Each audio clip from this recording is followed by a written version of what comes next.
শুয়ে লওঁ পাই। ভাল লাগি গৈছে পাই, গৰম এপিনে পাদৰো মজা মজা লাগিছে, পেটটো খালি খালি লাগি গৈছেগে।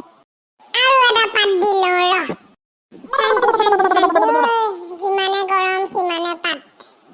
ভয়াই কি কৈছে পোকৰেদি সেইটো? বেডশ্বীট ফাটিলে নেকি আকৌ? চাচোন চা চা চা।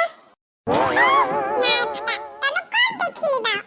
অদৰকাৰী কথা কিছুমান গান নাথাকিবি আকৌ ছোৱালী।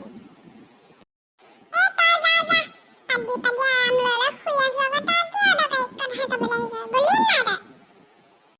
হ'ব দে যাওঁগে। ইস, তই পাদৰ গোন্ধ নললেহে মই পাৰিছো এই গেলা গৰমত। বাই বাই, মই পাতি পাতি শুওঁ দেই। যদি আপোনালোকে ভিডিঅ'টো ভাল পালে লাইক কমেণ্ট শ্বেয়াৰ কৰি দিব, লগতে ছাবস্ক্ৰাইব কৰি দিব।